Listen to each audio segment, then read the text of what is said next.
Também, o evento na história, a ressurreição de Jesus. Algumas pessoas contestam isso e dizem que a coisa mais incrível que já aconteceu foi o nascimento de Jesus. Foi contrário à natureza. Ele nasceu de uma virgem. E, portanto, foi um evento supremo na história. Jesus dividiu a história. A história é AD, Anno Domini, o ano do nosso Senhor, ou AC, antes de Cristo. Mas ainda me mantenho firme e digo que a ressurreição é a coisa mais incrível. O Dr. Shepard foi um grande pregador batista. Eles costumavam ser grandes pregadores batistas, mas de qualquer forma, ele foi um grande pregador batista e ele disse isto. Sem a encarnação, esse é um termo teológico para o nascimento de Cristo. Sem a encarnação, a ressurreição seria impossível. E sem a ressurreição, a encarnação estaria incompleta. Existem dois lados de uma moeda. Como o irmão nos lembrou em sua oração, Jesus morreu pelos nossos pecados, mas ressuscitou. O apóstolo Paulo nos deu, eu creio, as coisas mais profundas já escritas. E você deve se lembrar que ele nos passa 58 versículos em 1 Coríntios 13. Não é tão popular quanto 1 Coríntios... Desculpe, 1 Coríntios 15. Não é tão popular quanto 1 Coríntios 30 e 1 Coríntios 12. Mas é uma exibição magnífica. Um lembrete magnífico da morte e do milagre, da ressurreição do Senhor Jesus Cristo. Ora, Paulo, se você acreditar Hebreus a ele, e eu creio que ele escreveu Hebreus, ele constrói uma pirâmide de 14 epístolas. Então, quando ele construiu essa pirâmide, se a pirâmide é assim como uma ponta fina, ele vira a pirâmide e equilibra tudo em uma forma. Todas essas 14 epístolas balançam. Elas resistem ou desmoronam sob o impacto de uma coisa, a ressurreição de Jesus dentre os mortos.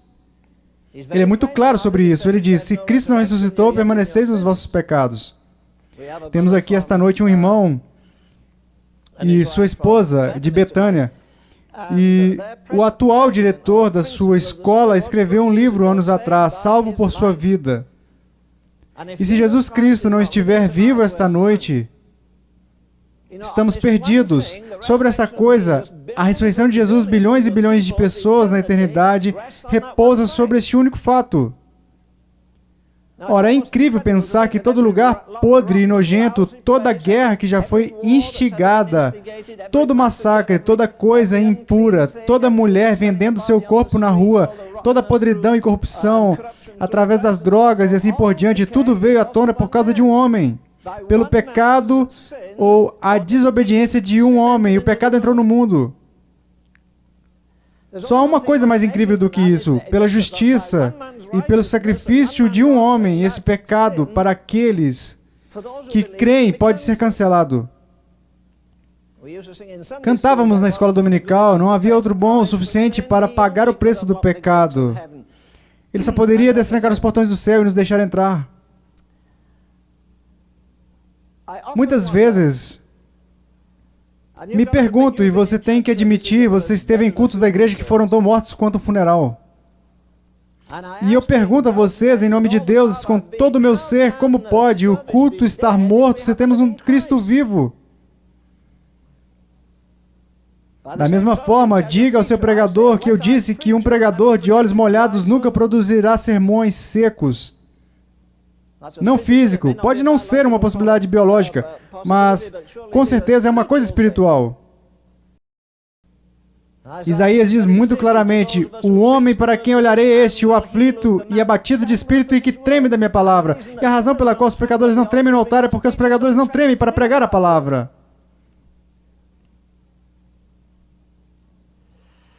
Vejamos este maravilhoso capítulo 20 do Evangelho segundo João. Penso que precisamos lembrar novamente que o Evangelho de João é a última coisa escrita no Novo Testamento. Há João e depois 1, 2, 3 epístolas e o livro do Apocalipse. E a propósito, a Bíblia está em ordem. Lemos Mateus, Marcos, Lucas e João, e então Atos e Romanos seguem como as crianças dizem, e qualquer coisa que seja uma ordem divina que não é evidente em Mateus e Marcos e Lucas, ou mesmo João, mas, quando você chega às epístolas, rapaz, Essas são algumas. Você sabia que as epístolas são uma extensão dos 4 evangelhos? Isso é tudo, elas são uma elaboração. Elas são expostas a nós com mais detalhes. Ora, eu não sei, não gosto de usar a palavra empolgado. Você pode ficar empolgado em uma partida de futebol, mas eu não sei mais inspirado. E é isso que eu acho que todo culto deveria ser. Eu não me importo se você tem o peso do mundo sobre você, todos os sogros e sua sogra e todo mundo te importuna a semana toda. Eu penso que quando você realmente entra no santuário e toca de verdade a mão em suas vestes e realmente recebe uma virtude de vida divina, devemos sair fervorosos de cada reunião. Há muitas críticas hoje sobre a igreja fervorosa. Ora, a igreja do Novo Testamento não era apática, mas com certeza era fervorosa. Eu gostaria de ter ido a um culto, vocês não? Não consegui pensar em nada melhor. Você iria a um culto em que o pregador matou um casal de diáconos antes da reunião começar.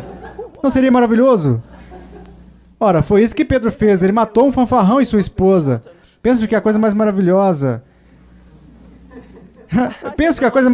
sobre a igreja no Novo Testamento é que ela era totalmente imprevisível.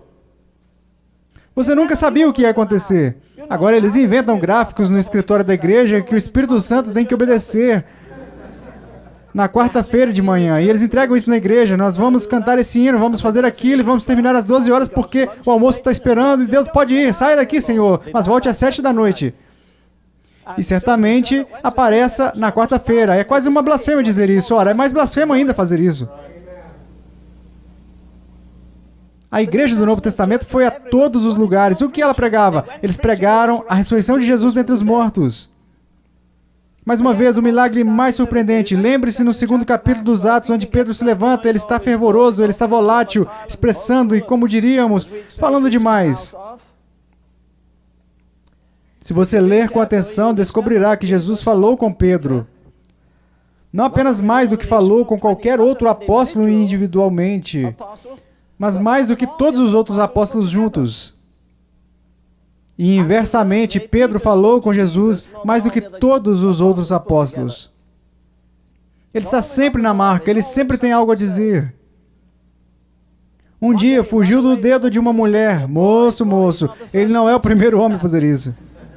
Afinal, Elias enfrentou 800 profetas, mas fugiu de uma mulher. Cara esperto. Talvez ela tenha levantado um dedo e depois que ele saiu, essa mulher disse: você está com ele, você fala a língua dele. Não, nunca ouvi falar dele, não conheço. Oh, deve ter sido uma experiência terrível para Pedro quando Jesus finalmente apareceu. Mas no dia do Pentecostes, Pedro apontou um dedo e disse: vocês crucificaram o Senhor da glória com mãos perversas, mas ele ressuscitou. E eu quero enfatizar que ele o ressuscitou, Deus o ressuscitou. Não significa Deus Pai. Nós cantamos, nós vimos isso antes das reuniões. Não seria uma reunião de sexta-noite se nós não cantássemos Santo, Santo, Santo. Deus em 3 pessoas abençoou a Trindade. Deus o ressuscitou. Lembre-se daquele homem dizendo a Jesus: é melhor você tomar cuidado, vou matá-lo. E Jesus disse: não é possível. Ninguém vai tirar a minha vida, eu a darei e a retomarei. Então é a obra de Deus Pai, é a obra de Deus Filho. E Romanos diz o seguinte: o Espírito daquele que ressuscitou Jesus dentre os mortos. Vocês já perceberam que o Espírito Santo não pode fazer nada que seja pequeno?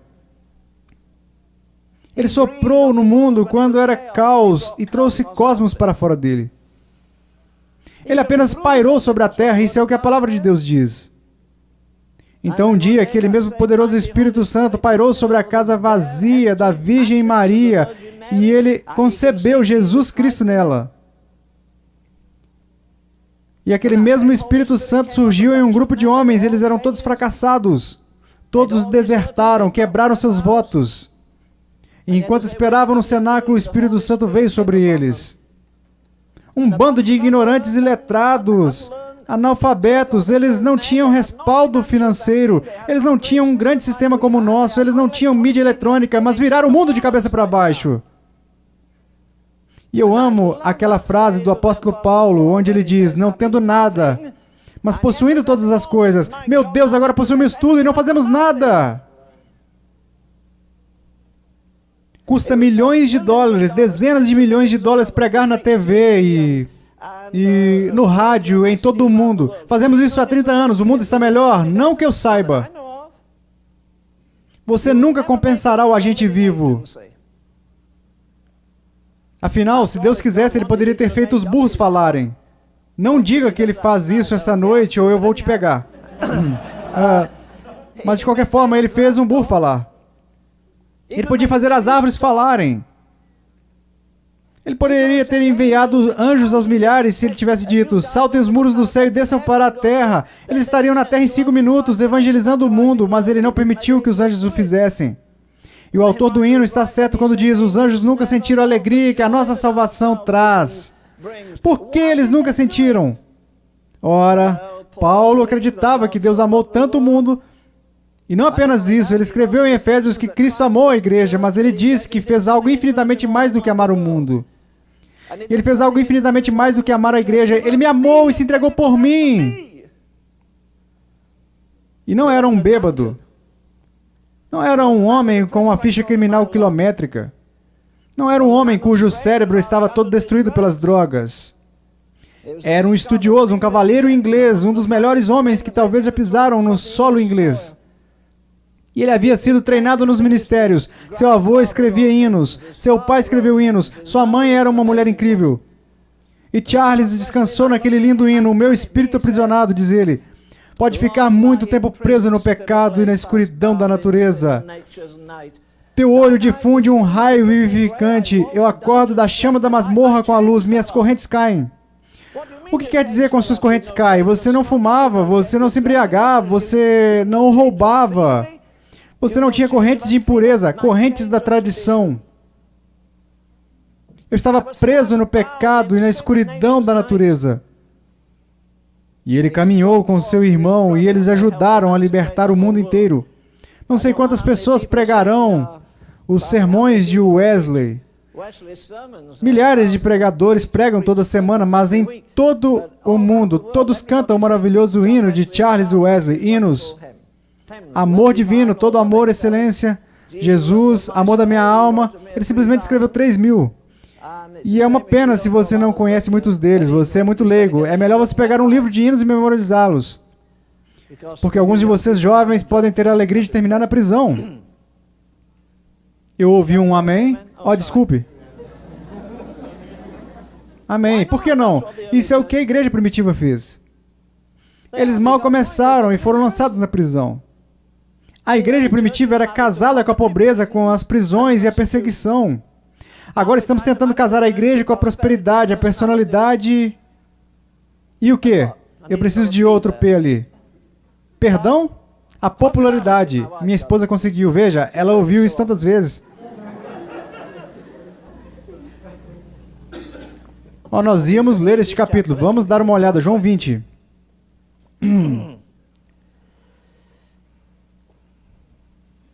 Isso levanta muitas questões, mas também responde a muitas. É um belo resumo. No primeiro dia da semana, Maria Madalena foi ao sepulcro de madrugada, sendo ainda escuro, e viu que a pedra estava revolvida. Ora, quem removeu a pedra? Tem um livro sobre isso. Eu gostaria que vocês o comprassem. Cada um de vocês chama-se Quem Moveu a Pedra, escrito por um homem chamado Morrison. Ele partiu para provar a falácia da ressurreição. E no meio do caminho, a pedra caiu sobre ele e ele se salvou. Você sabe o que a Escritura diz? Se você cair sobre a pedra, ela o quebrará em pedaços, mas se cair sobre você, ela o reduzirá a pó. Ora, foi o que aconteceu. Quem moveu a pedra? Jesus acabou de falar e rolou. Os anjos que estavam sentados nela a moveram? Não importa, mas fique bem claro, a pedra não foi movida para deixar Jesus sair do sepulcro. Eles disseram, para que diabos isso estava acontecendo?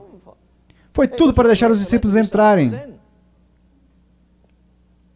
Ele não precisava que a pedra fosse removida, porque depois ele entra naquele cômodo, como diz neste capítulo. E a porta estava fechada, e a implicação da palavra grega ali, as portas estavam trancadas. Eles estavam com medo, eles ficaram apavorados. Mas a pedra foi removida. Então correu e foi ter com Simão Pedro. Ok, vamos olhar um pouco mais adiante. Versículo 6. Terei que pular este capítulo. Então, Simão Pedro, seguindo, chegou e entrou no sepulcro. Ele também viu os lençóis e o lenço que estivera sobre a cabeça de Jesus. O que isso te diz? Qualquer coisa? Ora, eu vou te dizer o que isso me diz. Rasga o sudário de Turim em pedaços. Por quê? Porque o sudário de Turim, você tem Jesus assim, e tem uma coroa nele. Mas diz claramente em outro lugar que Jesus pegou o lenço sobre a cabeça e o deixou de lado, dobrou-o. Lembro-me de Chadwick, o Dr. Chadwick, dizendo que Jesus sempre foi muito organizado.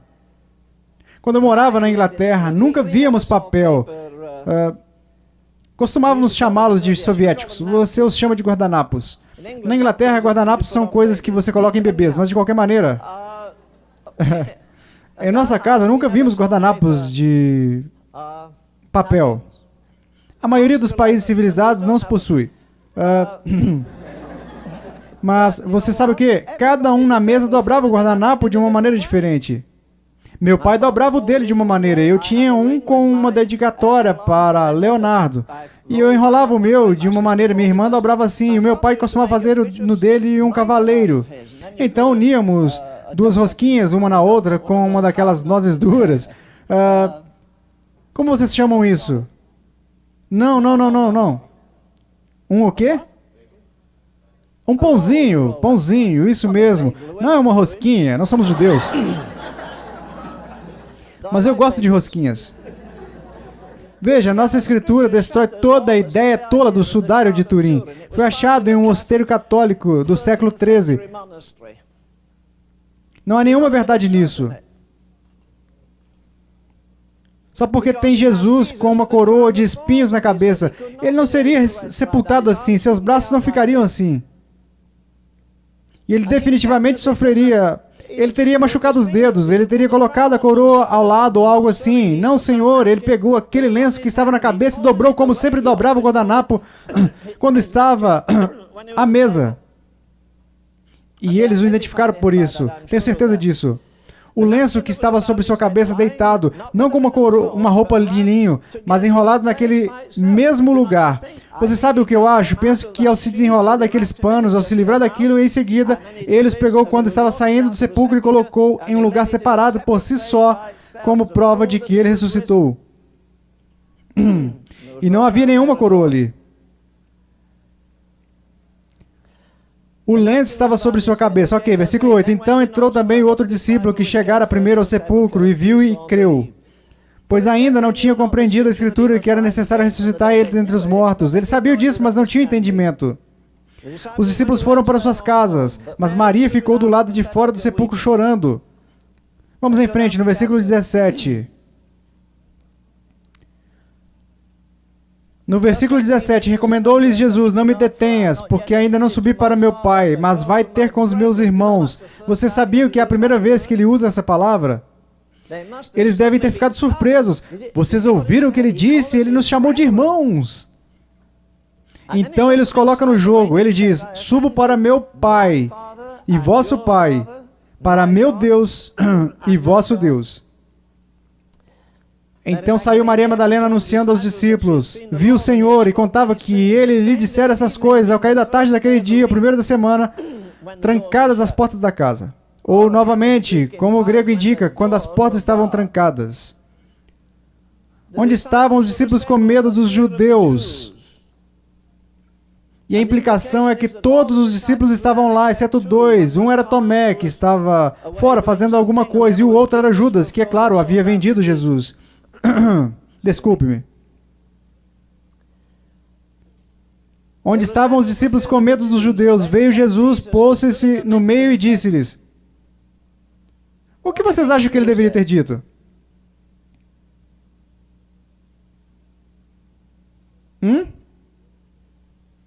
A única coisa que ele deveria ter feito era se levantar, apontar as mãos e dizer, que vergonha eu sinto de vocês, seus traidores, seus covardes. Que vergonha! Mas ele não veio para condenar. Veja, deixe-me repetir isso em um minuto. Jesus ficou no meio. Vocês lembram-se do hino que cantamos esta noite? Aclame, certa vez você desprezou Jesus, aclame o rei Galileu. Ele é o rei dos reis, ele é o senhor dos senhores. E ele fica lá no meio de um bando de homens assustados e apavorados que passaram por algumas experiências traumáticas e não sabiam onde era o mundo deles. Tudo o que pude fazer foi me afastar enquanto lia esse texto repetidamente e o repetia. E passei quase que todas as horas da noite durante a semana passada. Eu disse a mim mesmo, aí está ele, manso, em toda a sua majestade. A primeira coisa que ele disse foi, sou manso e humilde de coração, e aqui está ele. Não com uma auréola em volta da cabeça, não com anjos cantando, ele está no meio daqueles discípulos. Ele ficou no meio deles.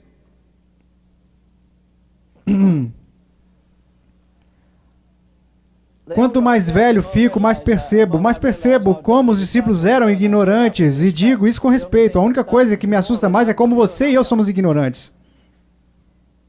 Porque eles não tinham visto. Você e eu lemos o último capítulo da história. Deus nos ajude. Eles não sabiam o que ia acontecer agora. Eles estavam em completa desgraça. Todo mundo apontava o dedo para eles. Eles eram os homens mais patéticos.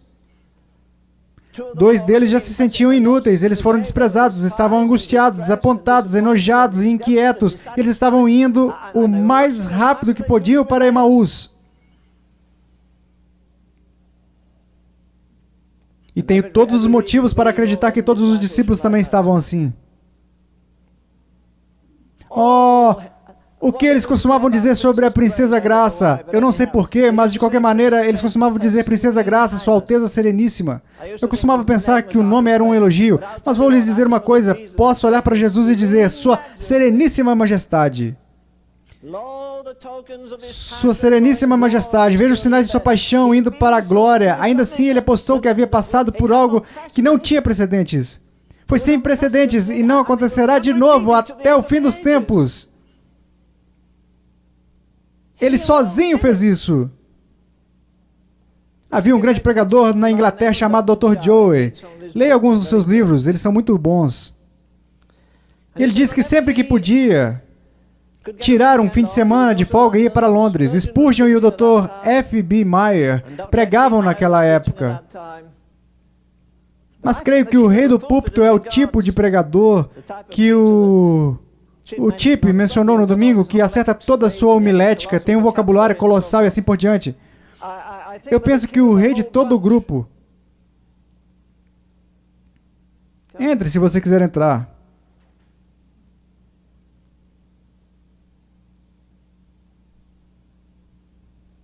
Tem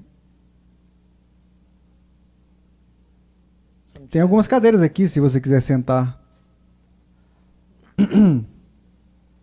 Mas Jerry disse, sempre que eu precisava de um renovo espiritual, eu fugia para Londres. Se eu pudesse ir, eu escutava o doutor... posso chamá-lo agora? Dr. Joseph Parker. E ele disse, antes de tudo, cheguei lá em um dia de Páscoa. E ele disse que Joseph Parker enterrou Jesus como só Parker poderia enterrá-lo.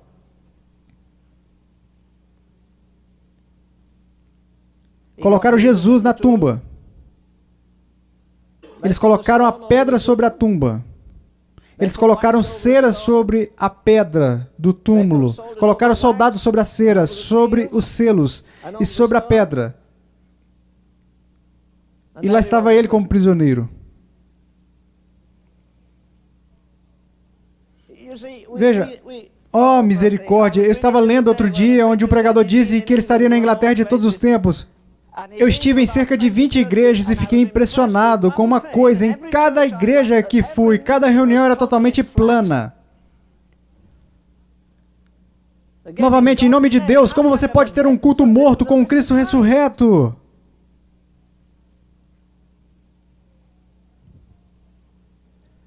Você percebe que neste momento em que Jesus está lá na tumba, todo demônio no inferno está olhando para aquela tumba, todo anjo no céu está olhando para ela, os discípulos estão perplexos e confusos e ninguém sabe o que aconteceu, e até o sumo sacerdote está apavorado, antes de dizer que teria sido melhor se um terremoto dividisse a terra em duas.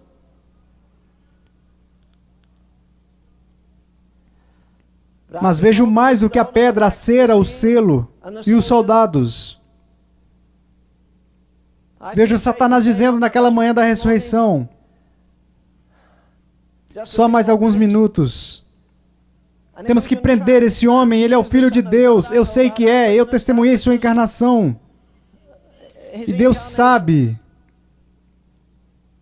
E Deus sabe que já me perguntei muitas vezes como esses discípulos, como eles perderam contato com Jesus. 3 deles, pelo menos, tinham visto sua transfiguração milagrosa. Como você pode ver a glória da eternidade nele? Porque a luz não estava brilhando sobre ele como um holofote. A luz estava do lado de dentro, ele era a luz do mundo, estava brilhando. E houve um testemunho do céu: este é o meu filho amado. E ele foi transfigurado diante deles. E, no entanto, uma visão como essa ficou turva. E mesmo aqueles homens que tiveram tais visões o traíram. Agora cada demônio no inferno está olhando. Satanás diz: se pudermos mantê-lo lá, aprisionamos toda a raça humana. Podemos condená-la eternamente. Não basta Jesus derramar seu sangue. Novamente, não somos salvos por sua morte, somos salvos por sua ressurreição. Ele tem que estremecer os pilares do mundo, por assim dizer. Ele tem que fazer, como Efésios 2 diz, liderar o capitão do cativeiro e dar presentes aos homens.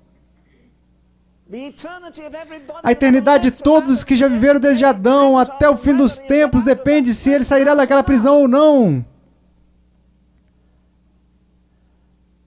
E Satanás diz: apenas mais 10 minutos. E ele diz, tentei vencê-lo toda a minha vida, lutei com ele por 40 dias no deserto, perdi todas as batalhas. Eu ataquei ele com a morte, ele ressuscitou os mortos, lutei com ele com febre, e ele expulsou toda a febre, ele expulsou demônios. Eu nunca consegui pegá-lo, mas se eu puder fazer isso agora, isso compensará todos os fracassos da minha vida. Um demônio levanta a mão e diz: Vossa Majestade, para Satanás, se você pegar o pecado do mundo e jogá-lo contra aquela pedra, até o pecado de todos esses chamados discípulos, o pecado do sumo sacerdote, do Império Romano que está contra ele, e todo o pecado desde o princípio das eras, se você pegar todo o pecado e lançar contra aquela pedra, ela nunca se moverá. E Satanás diz: essa é uma ótima ideia, por que você não joga todos os pecados do mundo contra a pedra? E eu acredito de todo o coração que eles fizeram isso. Se eles não fizeram isso por implicação, de qualquer forma, foi isso.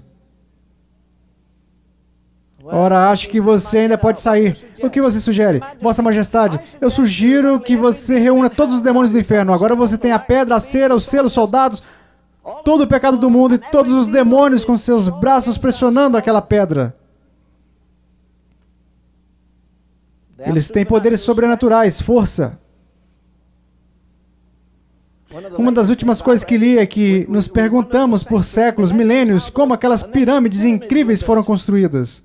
Algumas das pedras pesam, não sei, 100 toneladas ou mais. Como elas foram colocadas lá? E alguém diz: por poder demoníaco. Muito possivelmente. Então você tem a pedra, a cera, o selo, os soldados, o pecado do mundo e todos os demônios. Aí Satanás diz: agora seguro, agora. Faltando apenas 10 segundos, ele diz: 10, 9, 8, 7, 6, 5, 4, 3, 2. Ele estava prestes a dizer 1 e o Espírito Santo chegou antes dele. Como você sabe? Porque o mundo diz que foi o Espírito que ressuscitou Jesus dentre os mortos. O Espírito Santo não pode fazer nada pequeno caso você não saiba. Ele escreveu este livro. E ainda confunde os sábios. Tudo depende de Israel. Se não houve ressurreição, não tem esperança para o futuro. Não há Cristo vindo.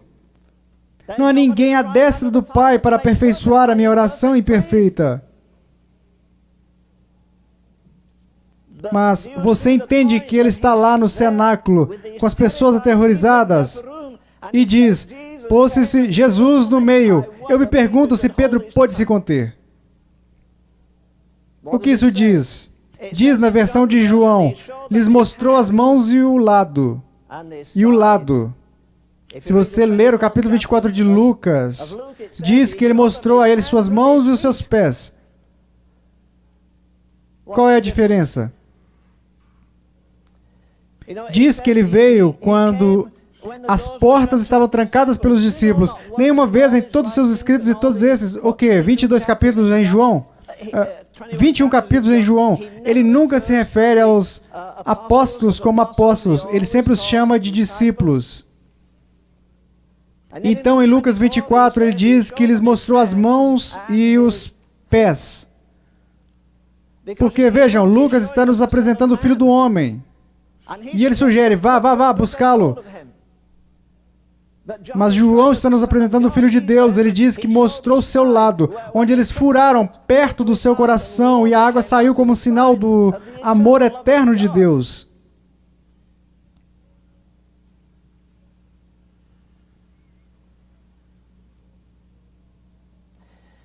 É fácil cantar todo o reino da mente e da natureza. É mais fácil dizer, quando eu examino a cruz das maravilhas, e originalmente foi escrito assim, onde o jovem príncipe da glória morreu.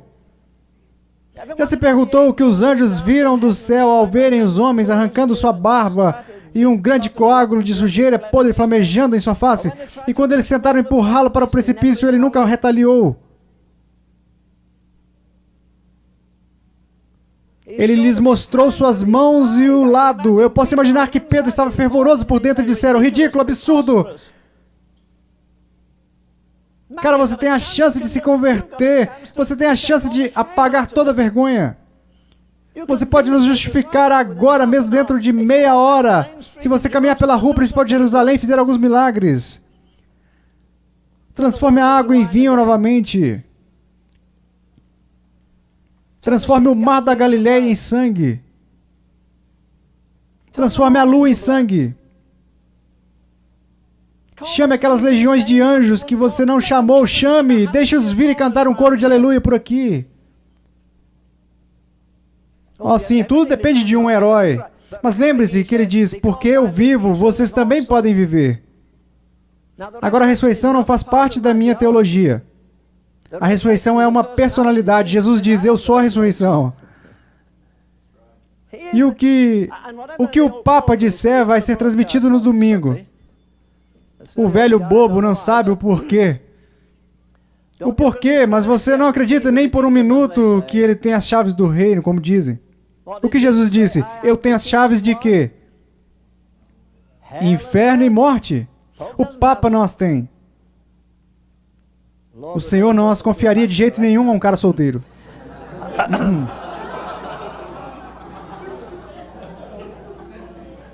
Jesus tem a chave da morte. Por quê? Eles diziam, você ouviu ontem? O que ele fez? Ele curou um olho cego. Eu vi fazendo isso uma dúzia de vezes. Ele curou um homem louco. Eu vi fazer isso muitas vezes. Ele livrou alguém da morte aqui e sarou a gagueira de outro. Vocês não ouviram as notícias?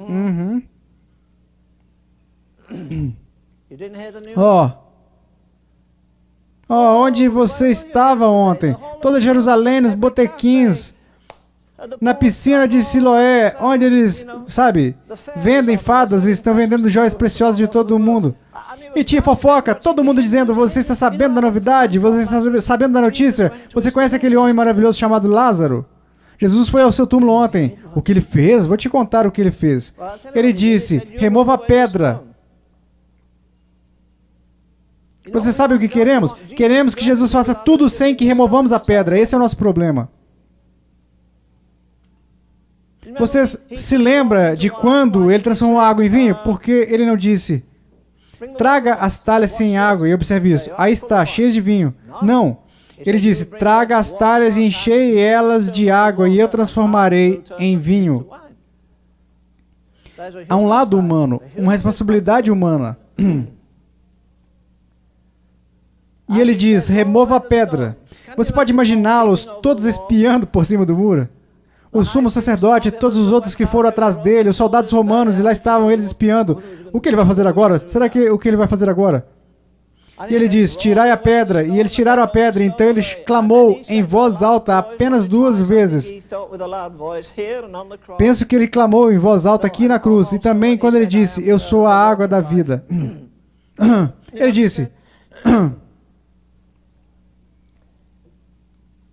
disse, Lázaro, vem para fora. Por que ele disse para Lázaro sair? Porque se ele dissesse, venham, todo o cemitério teria saído e ainda não era hora deles saírem. Deve ter sido assim, porque ele disse, eu sou a ressurreição. Ele demonstrou que era a ressurreição. Oh, misericórdia, como esses discípulos falharam em entender que ele iria ressuscitar dos mortos quando ressuscitou a filha de Jairo e quando ressuscitou Lázaro. E ele disse, escutem, se vocês roubarem meu corpo, se vocês me matarem, eu irei ressuscitar dos mortos. E eles esqueceram. Mas eu diria, em nome de Deus, que você e eu esquecemos muito mais que lemos o último capítulo da história. Você sabe que Ele é a ressurreição, você sabe que Ele é a vida, você sabe que Ele virá nas nuvens da glória com 10.000 dos seus santos e uma legião de anjos. Você sabe que Ele vai sentar e governar o mundo, mas isso te empolga, isso mexe com você.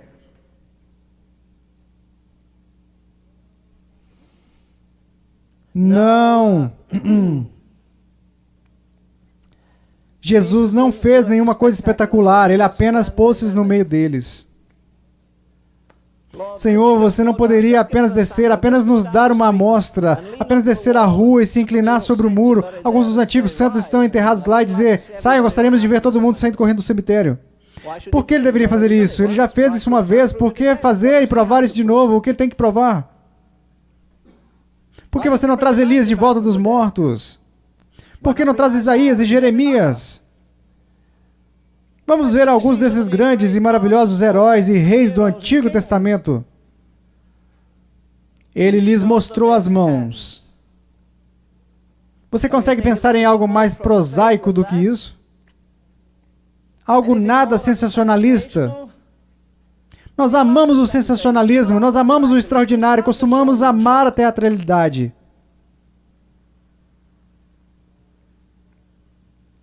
Como eu disse antes, eu desejo e eu admito.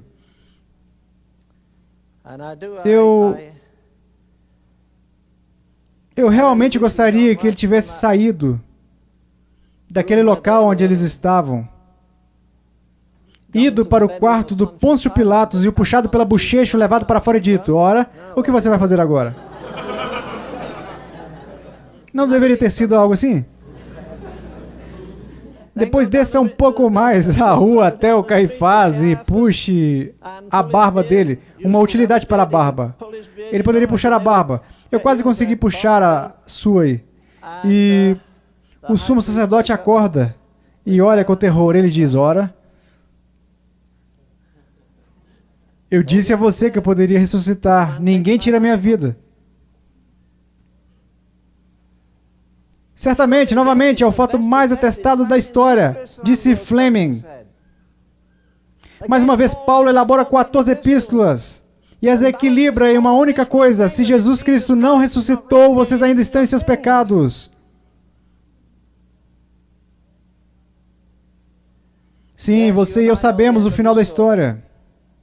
Sabemos que ele morreu. Sabemos que ele ressuscitou, mas ele tinha outra coisa a fazer, ainda não ascendeu a seu Pai. E ele diz a Maria que não. Diz que quando ele lhes mostrou as mãos e os pés, alegraram-se os discípulos ao verem o Senhor. Mais uma vez, ele não correu para dentro do cenáculo e os repreendeu. Ele não disse, vocês tiveram 3 dos anos mais incríveis que já viveram. E vocês viram todos os milagres, vocês me viram ressuscitar os mortos, vocês são um bando de imprestáveis. Hã? Eu me pergunto quantas vezes o Senhor poderia ter flagrado vocês mortos na jornada de vocês, ou talvez em minha jornada, e dito, olha, você viu isso ao longo dos anos e você viu Deus se manifestar, e ainda tem dias que dificilmente sai um aleluia do seu coração, dificilmente há uma canção de louvor e adoração, é tão banal, você é passivo. Não resmungue sobre os católicos, eles não têm alegria. Onde está a sua alegria no Senhor? Onde está a sua autoridade? O que eles fizeram? Diz que eles se alegraram. Oh, misericórdia, misericórdia. Você não ficou feliz no dia em que viu o Senhor? Chip mencionou isso no último domingo. Eu estava lembrando do hino. Oh, dia feliz, tu fixaste minha escolha em ti, meu Salvador e meu Deus. Ora, que esse coração brilhasse, regozije, exale sua alegria por toda parte. E a última estrofe que diz, agora descanse meu coração muitas vezes dividido, fixo neste alvo bem-aventurado. Descanse. Nunca se afaste do seu Senhor, dele e de todos os bens possuídos. Os altos céus ouviram aquele voto solene. Esse voto de renovo será ouvido diariamente e até a última hora da vida. Eu me curvo e louvarei até a morte por esse vínculo tão querido. Mais uma vez, Paulo diz, ele não apenas amou o mundo, ele amou a igreja, ele não apenas amou a igreja, ele me amou. E quando ele faz a lista, ele diz, ele foi visto por Caifás, ele foi visto por Tiago, ele foi visto pelos 12, ele foi visto pelos 500, mas sabe o mais incrível? Por último, visto por mim também. Eu penso que um dos textos mais impressionantes em toda a palavra de Deus, e há muitos que mexem comigo, é o fato de que Deus disse um dia, ele disse a Ananias, vai à rua que se chama direita e na casa de Judas procura por Saulo, apelidado de Tarso. Ele era um homem sanguinário. Ele era assassino. Ele havia dividido casas. Ele expulsou as pessoas dos seus países. Ele praticou todas as coisas vis possíveis. E Deus, no céu, esquece o universo. Ele não olha para os anjos e não envia Gabriel ou outra pessoa. Ele diz, há um homem na estrada para Damasco, ele estava prestes a liquidar a igreja que tanto amo, ele estava prestes a matar minha noiva. Não é incrível que Deus tenha parado todos os negócios do universo para olhar para um homem? Você olha para a história secular do mundo que foi devastado, brutalmente agredido e estuprado, por causa de um homem como Hitler, um homem como Napoleão, ou um homem como Alexandre o Grande. A ciência invadiu outras áreas por causa de um homem.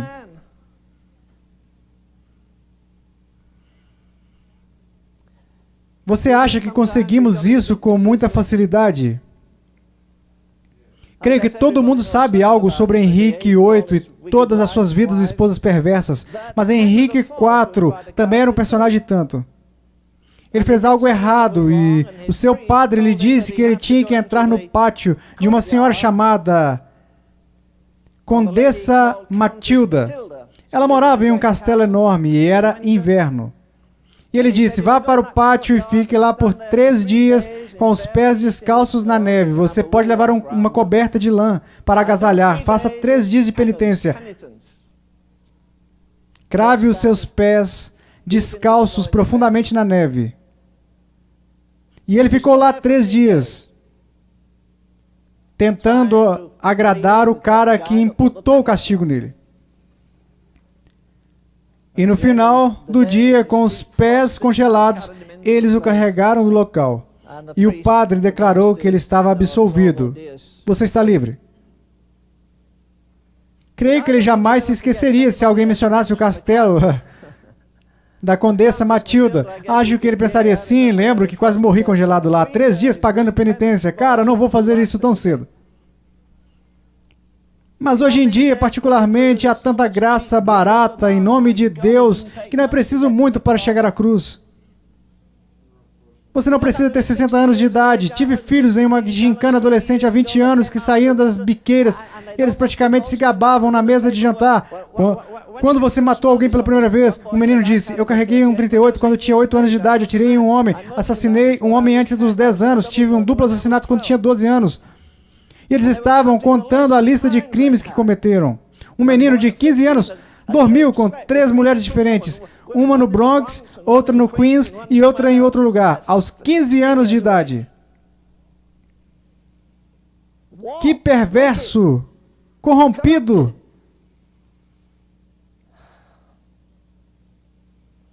E, no entanto, tal é o milagre da misericórdia de Deus que um homem pode se ajoelhar com o coração partido, a vida e a vontade quebrantada, sem mais ambição do que um animal. Mas eles tinham algo que está faltando nestes dias. Eles tiveram uma convicção bem definida do Espírito Santo. O diabo tem duas características principais com as pessoas. Uma é que você é tão bom que não precisa ser salvo, e a outra é que é tão ruim que você não pode ser salvo. E há certa verdade em ambos os casos.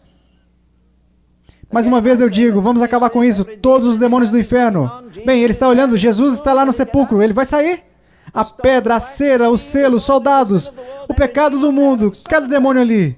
E de repente, sabe, eu meio que acho que aquela coisa física tinha algo a ver. Vocês se lembram quando disse que houve um grande terremoto? Acho que houve. Quem era esse pagão? Havia dois homens. Diógenes, há um Diógenes grego e havia um Diógenes que era, eu ia dizer italiano. Não, ele não era italiano, ele era egípcio. E no mesmo dia em que Jesus morreu, vocês se lembram do que aconteceu? Desde a hora sexta até a hora nona, houve trevas. Eu digo que Deus colocou uma cortina diante do sol. Eu viajei ao redor do mundo. Algumas vezes. Eu gosto de ir a certos tipos de galerias de arte. E eu vi as imagens da crucificação e ninguém entendeu corretamente. Número 1, eu não creio que Jesus estava usando uma tanga. Eu creio que ele estava completamente nu, como parte de sua humilhação. E como um homem pode retratar o que nem Deus viu? Foi terrível demais para Deus ver o seu próprio filho, e ele virou a cabeça. E naquele momento Jesus diz, Deus meu, por que me desamparaste? E por aqueles segundos ele foi abandonado por Deus, para que você e eu não fôssemos abandonados por Deus eternamente. O mundo sem fim e a eternidade.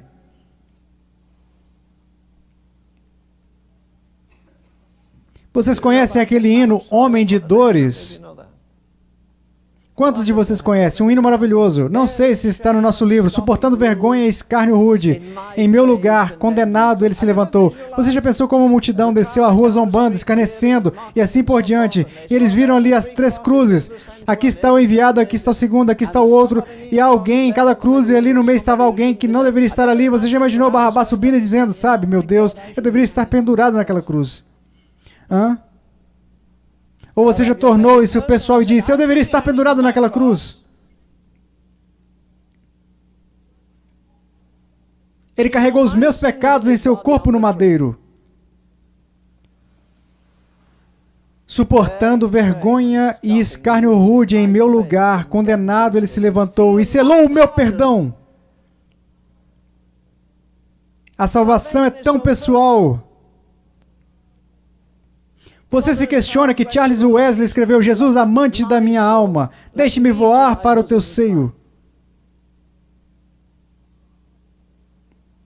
A coisa mais difícil do mundo é tentar conseguir um grupo de pessoas para adorar. Você sabe por quê? Porque muitos deles estão desequilibrados desde o domingo passado, e aí você fica tentando sintonizá-los com Deus, você fica tentando fazer com que eles pronunciem algumas palavras que não significam nada.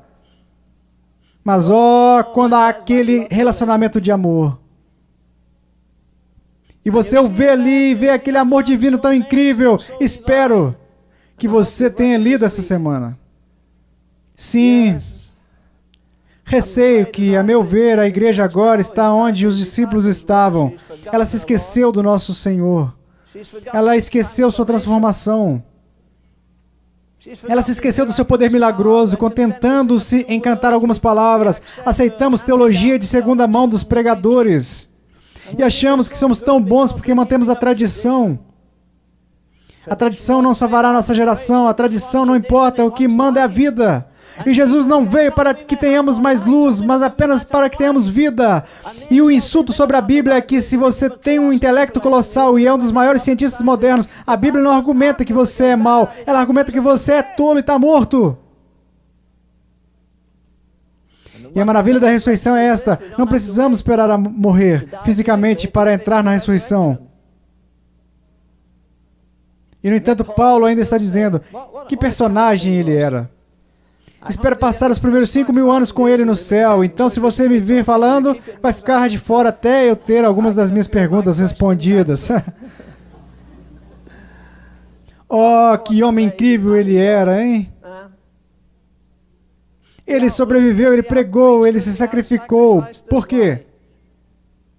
Ora, ele diz que temos um lar eterno nos céus, e ele aborda isso em 1 Coríntios capítulo 5.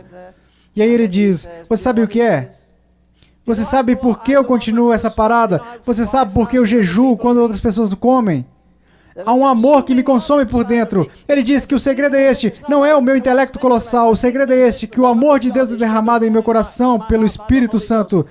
E ele diz, esse é o segredo naquele versículo 14, o amor de Cristo me constrange. Eu costumava passar pela igreja quando tinha 20 e poucos anos, não no início dos anos 20, no início dos meus 20 anos. E tinha uma senhora muito bonita, ela tinha cerca de 1,80 m, ela era feia como um pato. E tinha um nariz grande, e sua pele era toda áspera. E ela era neta do fundador do Exército da Salvação, William Booth. O nome dela era Marechal, que em francês significa marechal. Ela foi para a França e teve um reavivamento como o do querido Wilfred lá atrás. Esse é o jovem de quem falei há alguns meses, que ousou crer em Deus e foi alugar uma praça de touros em Valência. Ele alcançou 25 mil pessoas por noite, 50 mil pessoas no domingo à noite, ficou sem dinheiro. Pegou nossos amigos e pagou a todos o que devia e não ganhou um centavo com isso. Você nunca soube que um evangelista faria isso neste país. Mas de qualquer forma, vamos pular isso rapidamente. Estávamos cantando neste grande auditório, e eu dei um passo para trás e olhei para este rosto enrugado, e as lágrimas começaram a saltar de uma ruga para outra e espirrar. E estávamos cantando um hino que aquela mulher escreveu. Ela foi para Paris. Seu pai chutou todo mundo até os confins da terra. William Booth disse, saia, faça com que as pessoas sejam salvas. Mas ele não achou o suficiente e disse o mesmo para sua família, até que sua filha chegou e disse, ora querida, você não pode ir porque herdou a curvatura da coluna vertebral de sua mãe. E é um país muito difícil, mas ela falava francês melhor que os franceses. Ela levou um monte de senhoras da sociedade inglesa que nunca prenderam o próprio cabelo. Eles tinham criadas e criados, eles viviam em castelos e alguns não. E eles foram para a França e conseguiram um porão sujo e imundo em uma fábrica antiga. Essas moças que nunca lavaram louça desciam, arregaçavam as saias, tiravam a sujeira do chão, lavavam e colocavam as cadeiras lá dentro. Os professores vinham da Sorbonne, aquela escola ótima que eles têm lá. A rainha das prostitutas veio e trouxe toda a sua turma, detentos vieram. Uma noite, enquanto cantavam um hino, alguns rapazes puxaram as cadeiras e começaram a dançar, e essas mulheres recolheram as saias, e a marechal parou e disse, você quer dançar? Sim, claro. Tudo bem, ela disse, arrede todas as cadeiras. Sim. Tocaremos instrumentos para você dançar, contanto que você me ouça pregar por 20 minutos após dançarmos pelo mesmo tempo. Então, ela é como eu, ela perdeu a noção do tempo. E pregou por 1h20. E eles foram e se ajoelharam no altar chorando. Criminosos, damas da sociedade, professores da universidade. Ela teve um avivamento. Eu recuei naquela conferência. Eu era o pastor daquela igreja e o lugar estava lotado. E começamos a cantar a última estrofe do hino que ela escreveu e eles cantaram. Há um amor me constrangendo a ir e largar a luxúria. Entrego, Senhor, tudo de mim a fim de ser salvo, custe o que custar. Há um fogo que desce sobre mim e está consumindo toda a carnalidade no cenáculo, dissipando o medo e a melancolia. Há uma vida que me deste, uma vida divina e forte que me transporta sobre cada mar de tristeza, tempestade e degrau. Há um amor constrangedor. Eu vou largar a luxúria. Eu entrego, Senhor, tudo de mim para Ti, a fim de ser salvo, custe o que custar. E eu vi pessoas na primeira fila olhando para ela e dizendo, aí está uma senhora grande, e as lágrimas escorriam. Lá estava ela ao lado do nosso pastor. Esqueça, ela não estava lá comigo. Ela estava de volta em um desses avivamentos. Tenho certeza que ela estava vendo o que aconteceu, porque ela fechou as ruas, como costumávamos fazer na Inglaterra, e os policiais vieram e a prenderam. E ela não aceitou as advertências, ela foi outro dia e fechou a rua.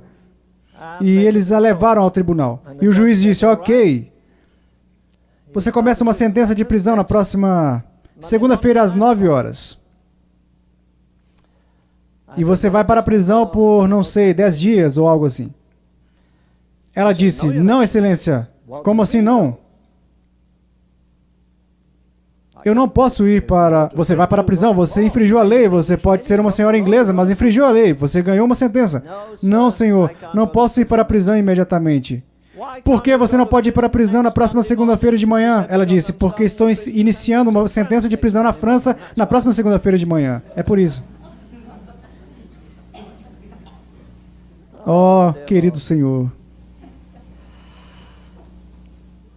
Essa paixão, essa visão parecem, de alguma forma, ter desaparecido. Você sabe por quê? Porque a cruz os pegou para uma coisa.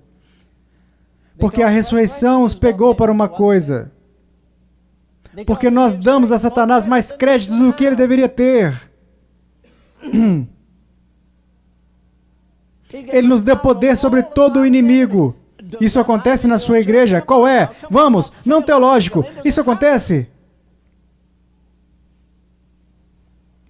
A querida senhora me ligou 2 horas antes da reunião desta noite e ela começou a chorar. Senhor Ravenhill, preciso falar com você. Estou indo para o Cristo para as Nações por uma semana e por favor me atenda. Então ela engasgou e eu disse, vou te atender. 24 de nós percorremos cerca de 60 milhas nas colinas de Denver, nas montanhas rochosas. Alguns anos atrás, 24 de nós, a fim de esperar no jardim por um reavivamento. Somos apenas 10 agora, mas eles eram adolescentes quando foram e agora estão todos com 24, 25 e 26. E ainda há 10 de nós. Estávamos em uma igreja metodista antiga, com um fogão largo. E ela passou por um choro, havia lágrimas o tempo todo, e ela disse, por favor, precisamos de ajuda, precisamos que você fale conosco, precisamos de alguém que esteja ansioso por um reavivamento. Algo tem que acontecer, algo precisa acontecer. Na noite anterior, um jovem me ligou de Norfolk, Virgínia. Você é o Sr. Ravenhill? E eu disse, eu acho que sim. Você escreveu um livro chamado A América é Jovem Demais para Morrer? Eu disse, sim. Ele disse, bem, estou na Marinha Americana. E ele desabou e não conseguiu falar por um tempo. Ele soluçou e soluçou. Você ainda está aí? Sim. Irmão, estarei aqui enquanto você precisar.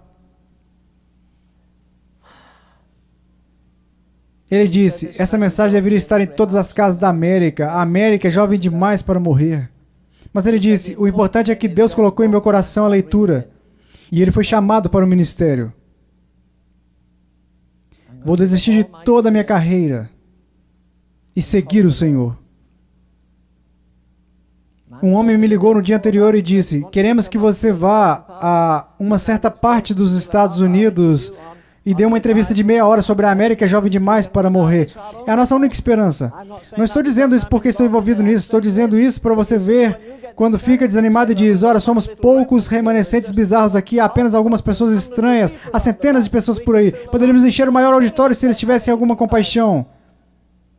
Precisamos pegar emprestada a primeira igreja batista na cidade, ou em Green Acres, ou em algum lugar e lotar o local. Vivemos como se tivéssemos outro milênio. O que os discípulos fizeram? Jesus disse, paz seja convosco. Assim como o Pai me enviou, eu também vos envio. E ele soprou sobre eles e disse, recebei o Espírito Santo. Isso foi antes do Pentecostes. Eles receberam o Espírito Santo antes mesmo de estarem no cenáculo. Creio que foi isso que John Wesley quis dizer quando pregou com tanta frequência sobre Romanos 8, quando falou sobre o testemunho do Espírito, tendo testemunho em nós mesmos. Você não pode conjurá-lo, porque amanhã, se você estiver caminhando de crista alta, em uma onda enorme de emoção, amanhã o chão se abre, você acha que o inferno está te perseguindo e você pensa que Deus está fora da jogada. Mas, se o Espírito testifica por dentro, ouça, nem o inferno, nem a maré alta, como diz o velho hino, ou o poema, irão perturbá-lo. Veja, decida-se, está resolvido aí. Jesus realmente perdoou os nossos pecados, Ele ressuscitou dos mortos, Ele ressuscitou, somos justificados. Veja, tudo depende disso. A minha ressurreição depende da ressurreição dele, assim como a sua. Oh, eu amo isso. Eu sei que estou indo para a oração. Minha pretensão esta noite é tentar cravar isso profundamente em sua mente. Que Jesus fez uma expiação perfeita, que Jesus ressuscitou. E Ele tem todo o poder. Louvado, Redentor, louvado, cantamos esta noite. Jesus diz, vocês se escandalizam porque eu abro os ouvidos surdos e os olhos cegos e ressuscito os mortos. Então Ele diz em o que? João 5. Está chegando o dia. Qual? De todos os que estão nas sepulturas. Se eu fiquei desanimado alguma vez, eu li Romanos 8, 28, até que eu pude recitá-lo de trás para frente e de diversas formas. Mas eu encontrei algo mais glorioso do que isso. Descobri que Ele é o Senhor da vida e da morte. Ele tem as chaves e tem todo o poder, e um dia todo joelho se dobrará. E a voz do Filho de Deus, aquela voz como o som de muitas águas. E assim como Ele se virou e disse a Lázaro, Lázaro, venha para fora, Ele vai dizer a todos os que estão nas sepulturas, levante-se com o conselho do Filho de Deus, eles ressuscitarão aos milhões, bilhões e trilhões. Atravessei o Atlântico quase 20 vezes nos Estados Unidos, no Queen Mary e no Queen Elizabeth, e fiz questão de ir para o parapeito do convés e olhar por cima, um barco passa zumbindo, e aquelas ondas brancas ficam tão bonitas no escuro, e eu olhei para baixo e falei comigo mesmo, afinal você deve falar com alguém sensato de vez em quando, e o salmista fala consigo mesmo, ele diz, bendize a minha alma ao Senhor, e olhava para o mar e dizia, ei, vocês sepultados aí embaixo, a voz do Filho de Deus fará vocês se levantarem e saírem. Bem ali onde o Titanic afundou com 1.500 pessoas naquele grande caixão de aço, eles vão subir ao comando da voz do Filho de Deus. Onde o Athenia afundou na Segunda Guerra Mundial, quando eles o torpedearam com cerca de 500 mães e filhos, eles vão se levantar ao comando da voz do Filho de Deus. Se você for a Pearl Harbor, verá aqueles grandes navios de guerra que afundaram e nunca conseguiram resgatá-los. E eles estão cheios de garotos americanos mortos. E eles virão a voz do Filho de Deus, e Elias, Enoque, Moisés e todos os santos de todas as eras. Isso não seria algo do João anteriormente? É por isso que digo, veja bem, essas pessoas não sabiam uma fração do que você e eu sabemos. Meu Deus, olhe para eles. Você sabe tudo o que vai acontecer no reino de Deus. Você não pode explicar todos os mistérios, mas sabe o que vai acontecer. O panorama está diante de nós. Não temos tanta certeza sobre o cronograma, mas sabemos que Jesus Cristo vai reinar. Como Isaac disse uma vez, onde quer que o sol corra em suas jornadas sucessivas, seu reino se estende de costa a costa até que o meio-dia cresça e não diminua mais. As bênçãos estão destinadas, onde quer que ele reine, o prisioneiro salta de suas cadeias, o cansado encontra descanso eterno e todos os filhos que desejam são abençoados pela voz do Filho de Deus. Pela voz do Filho de Deus. Creio que uma das grandes alegrias na eternidade, não acredito que os pecadores irão nos ver julgados. Poderia fazer bem a eles, se o vissem. Se eu olhasse ali hoje, estaria tão escuro como a noite. Pode haver 20 pessoas lá fora, assistindo esse inglês frenético, fazendo seus exercícios para que pensem. E lá estão todos parados no escuro, eu não posso vê-los. Eles podem me ver. Diga, oh, there, bro. Lá está a esposa dele. Alguém. Eu olho no escuro. Você sabe o quê? Talvez seja um pouco exagerado, você acha? Eu acredito que todos na escuridão eterna, que é o inferno, serão capazes de ver o céu. Será uma das agonias do inferno olhar para o céu e ver que você poderia ter estado lá e não está. Você pode imaginar as pessoas no inferno olhando para o banquete servido com Abraão, Isaac e todos os santos e de todas as eras. Eu não gosto de muitas músicas modernas, gosto de uma delas. Valerá a pena quando virmos Jesus. As provações da vida parecerão tão pequenas quando virmos a Cristo. Um vislumbre do seu querido rosto cheio de tristeza. 5 minutos dentro do céu, você esquecerá que viveu até os 90 ou 60 anos, ou o que quer que tenha. Uma vaca pulou a cerca ou algo assim, algo quebrou sua perna. Não teremos sequer um único pensamento retrógrado. Eu preciso da cruz para cuidar do meu passado. Eu preciso da ressurreição para cuidar do meu futuro. E o meu futuro é muito mais importante do que o passado. Dê-me mais um minuto. Não será bom ver Mussolini dobrar os joelhos diante de Jesus? Hã? Já imaginou como Pilatos ficará nervoso quando tiver que se apresentar diante de Jesus, o Filho de Deus? Que coisa, ele nunca pensou nisso quando matou Jesus. E Caifás, e Pôncio Pilatos, e todos os Césares romanos, César Augusto, Júlio César, Agripa, todos os reis. Eu vi os mortos, pequenos e grandes, em pé diante de Deus. Quantos mandamentos de Deus foram quebrados 10 milhões de vezes apenas na América hoje? E quantos em todas as nações da terra?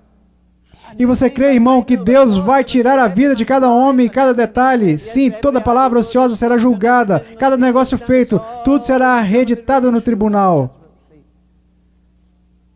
Ora, quanto tempo vai demorar? Não sei. Não vamos a lugar nenhum de qualquer maneira. Talvez 100 milhões de anos. Isso seria bom. Mas toda a alegria suprema de ver que o Pai entregou tudo nas mãos do Filho. E o escritor do hino diz: eis os sinais de sua paixão. Eu acredito no céu. Veremos as marcas de unhas em suas mãos. Ele ressuscitou. Ele ressuscitou dos mortos. Mas não tinha um corpo como você e eu temos. Ele deixou todo o seu sangue na cruz. E ele disse: um espírito não tem carne e... o quê? Nem ossos. Como vedes que eu tenho.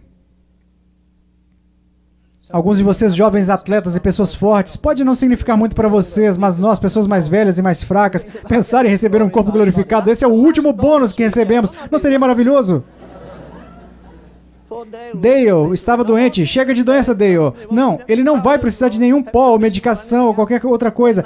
Nesse dia teremos saúde e inteligência perfeita. Isso não vai ser maravilhoso? Isso vai ser maravilhoso.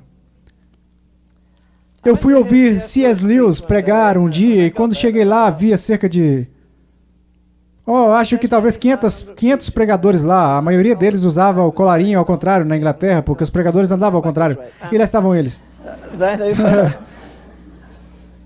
E no púlpito estava um grande homem com uma face oval enorme, bochechas vermelhas. E ele estava sentado lá, não resistiu a... Então pensei que o presidente diria: C.S. Lewis não pôde vir, ele está tão ocupado na universidade, esse velho fazendeiro vai pregar. E ele disse: ora, todos nós lemos os maravilhosos livros do Dr. C.S. Lewis, e agora apresento a vocês este grande estudioso moderno, Dr. C.S. Lewis. Sr. Lewis, estamos felizes em você deixar de aplaudir na Inglaterra, isso é falta de educação. Mas de qualquer maneira, ele simplesmente subiu na plataforma assim, como se estivesse cansado.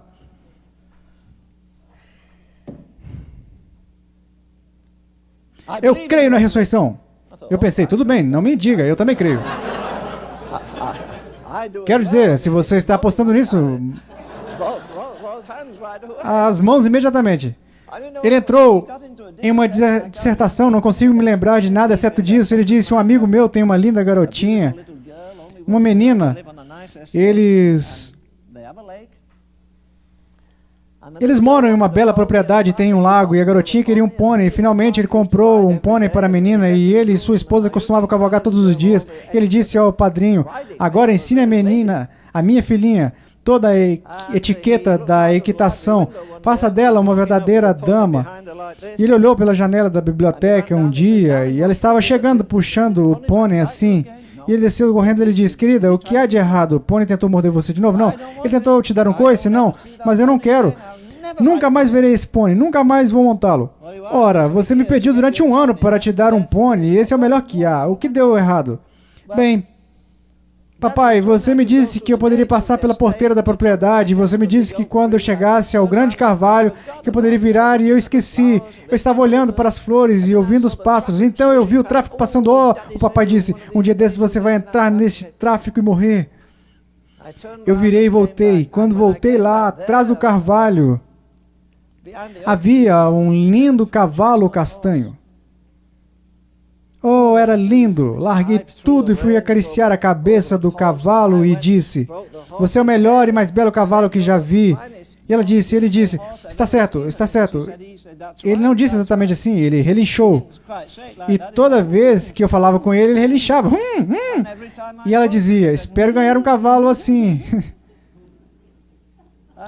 Eu tenho um cavalo tão pequeno. Ele é muito pequeno. E ele disse, isso não é um cavalo. Não ouse chamá-lo de cavalo, isso é um pônei. Não é um cavalo. Quer ver um cavalo? Ela disse. E ele galopou pelo campo assim, ó, parece tão bonito. Não quero montar este pônei mais, eu quero o cavalo.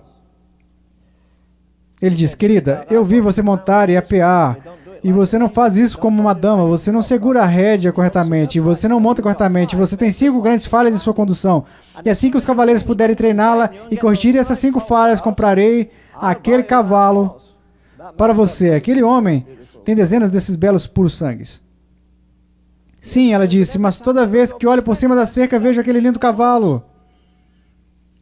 Bem, eu disse a você que vou comprá-lo para você. E ele disse, quando cheguei em casa à noite, eu estava orando. Senhor, anseio pela sua presença.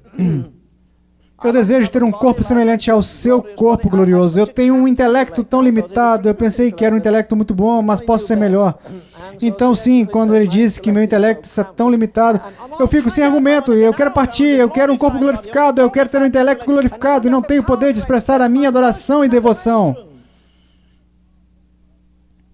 E ele disse, eu olho por cima da cerca e vejo meu corpo glorificado. E ele disse, o pai me disse, filho, você tem 5 coisas erradas em sua caminhada comigo. Número 1, número 2, ele passou pelos 5. E ele disse, assim que você os corrigir, eu o levarei para casa. E você poderá ter um corpo semelhante ao meu corpo glorioso. Você sabe que eles dizem que a arte de pregar tem sido simples, como eu provei a vocês esta noite, mas não é mesmo que um homem brilhante como esse usa ilustração de criança? E ele disse, eu posso ver como o Senhor começou a apontar para ele. Sim, Senhor, preciso melhorar nisso e preciso de alguma correção naquilo. E isso precisa ser consertado e certamente posso melhorar naquilo. Senhor, não vou mais discutir, mas vou prosseguir rumo ao caminho ascendente. É verdade? Novas alturas que estou alcançando a cada dia. Ainda orando enquanto eu seguia em frente. Senhor, plante meus pés em terreno mais elevado. Se ele não tivesse ressuscitado, não seria nada bom orar esta noite. Ele está à destra do Pai, vivendo para interceder por nós. Minha fiança está diante do trono. Meu nome está escrito em suas mãos. Não será maravilhoso quando ele erguer essas mãos na eternidade? Qual é o último pedido no final do Salmo 150? Ele diz, todo ser que respira louve ao Senhor. Então é retomado em Apocalipse 5, diz, toda criatura que há no céu e sobre a terra, debaixo da terra e sobre o mar. Alguém me disse ontem, veja, aqueles mosquitos enormes estão de volta. Se você não conhece o tamanho do Texas por aqui, eles são monstros. Eles podem te morder e te machucar de verdade. Pelo menos eles gostam de mim, talvez porque eu sou tão doce. Todos eles vêm em minha direção, mas eu acredito que um dia aquela coisinha zumbindo em volta da sua cama estará dizendo, aleluia. Tudo o que tem fôlego vai louvar a Deus. Isso é o que Deus pretendia no começo até que fosse arruinado pelo pecado. Tudo sobre o mar e no ar. Oh, não é de admirar que o Sr. Wesley diga, 1000 línguas eu queria ter, para entoar louvor ao meu grande Redentor. Se o víssemos em sua glória, em sua majestade todos os dias, você venceria todas as dificuldades, você iria rir, você cuspiria na cara do diabo e diria, escute, eu sou tão filho de Deus, sem um centavo no bolso, como se tivesse $10.000, e Deus me ama tanto quanto ninguém mais me ama na terra, e se eu tiver um relacionamento amoroso com Ele, qual vai ser? Deixe-me orar.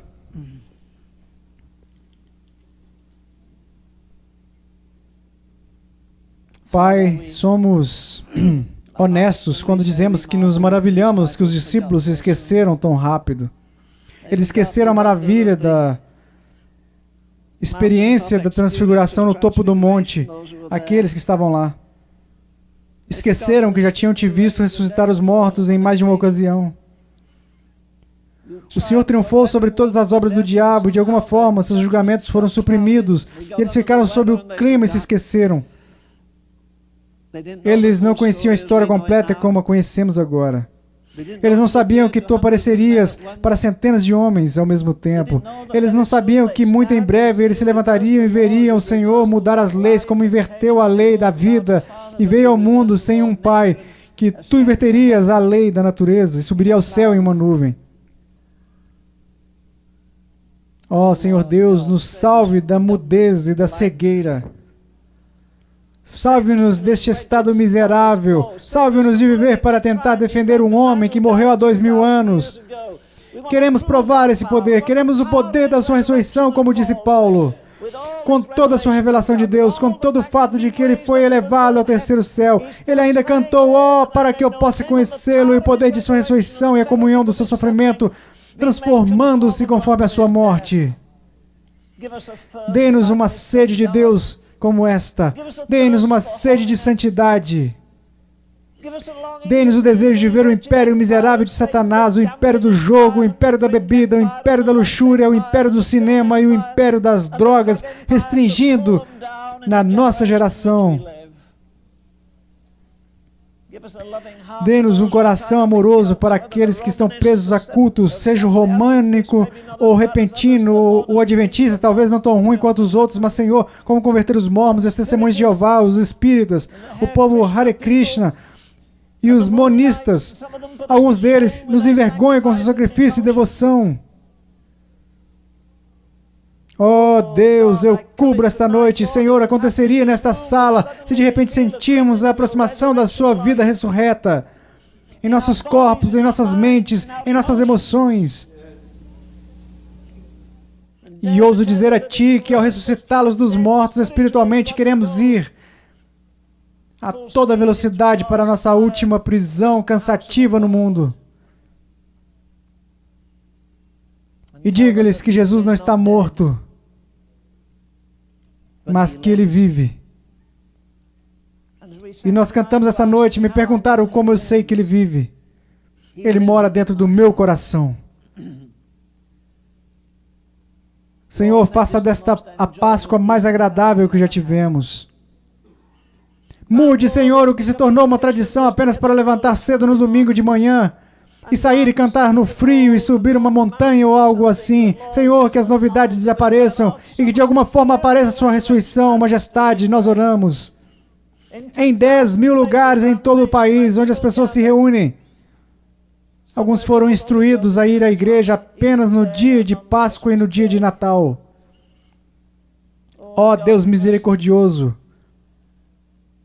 não há razão para que uma pessoa na América vá para o inferno. Temos uma Bíblia aberta. E pelos méritos de Jesus temos um céu aberto. E ainda assim, de alguma forma, a bagunça está entupindo a igreja. Deus,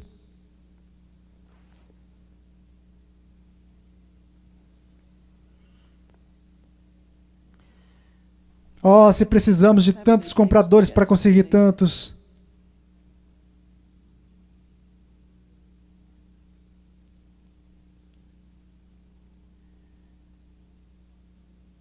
Oh, nós nos acostumamos com essa história impressionante. Creio que os anjos devem se perguntar que tipo de seres humanos realmente somos. Podemos ficar satisfeitos em comer, beber, nos divertir, dirigir carros bonitos, usar roupas bonitas e de alguma forma ter a nossa visão distorcida.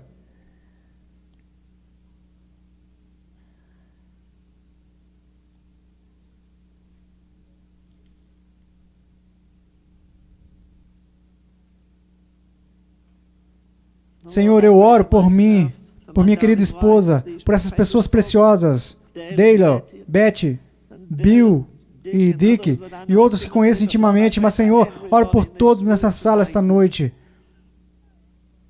para que esta Páscoa seja diferente. Sentiremos um pulsar da eternidade como nunca sentimos antes. Ó Deus, que assim seja. Nós vamos morrer, Senhor, no lugar secreto.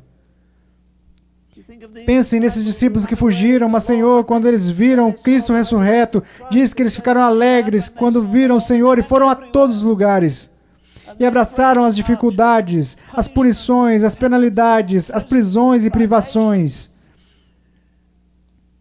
E eles fizeram o que Jesus disse: considerem tudo isso como alegria. Senhor, e novamente eu digo, alegrem-se. Ó Deus, grave a luz da eternidade em nossos corações. Coloque uma luz em nossos olhos que não pertence a este mundo. Coloque uma paixão naquilo que ainda não temos nunca antes conhecido em nossos corações. E, Senhor, se Jesus tardar, eu oro particularmente aqui neste local. Pode se tornar um vale de ossos secos e será a menos que Tu respires sobre nós. Senhor, se você demorar mais um ano, que alguns milagres aconteçam, que tenhamos visto nossos próprios milagres maravilhosos, como Lázaro ressuscitou dentre os mortos, que cativos sejam libertos, que haja pessoas trazendo como trouxeram cegos e aleijados e disseram a Jesus: tem misericórdia do meu filho, ele é um lunático, que de alguma forma em algum lugar neste vale, não me importa onde seja, no Ágape ou aqui, ou em um vale no jardim da casa do Joe fosse, ou onde for, que de alguma forma, Senhor, haja algo diferente este ano. Dê-nos mais uma chance neste vale. Cave ao nosso redor. Como o homem cuja árvore estava para ser cortada, ele disse: deixe-me fertilizá-la mais um ano, e se não der frutos, corte-a. Deus, eu me pergunto quantos de nós ousamos dizer isso em nossos próprios corações. Se eu pudesse dizer isso para os meus amigos aqui: Senhor, faça deste o meu ano mais frutífero ou me corte.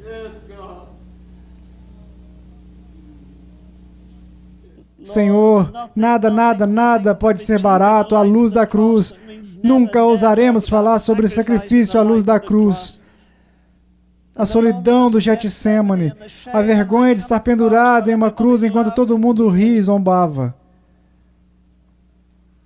E, Senhor, nós lembramos que você nunca apareceu ao mundo depois que você ressuscitou dos mortos. Tu provaste que era o Filho de Deus com poder em todas as áreas dos demônios, da morte ou da doença. E se eles não acreditassem,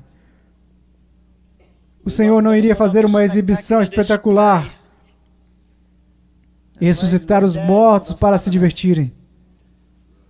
E, Senhor, Tu mostraste à nossa geração tanto do Seu poder, e nós esquecemos e nos tornamos indiferentes e mundanos.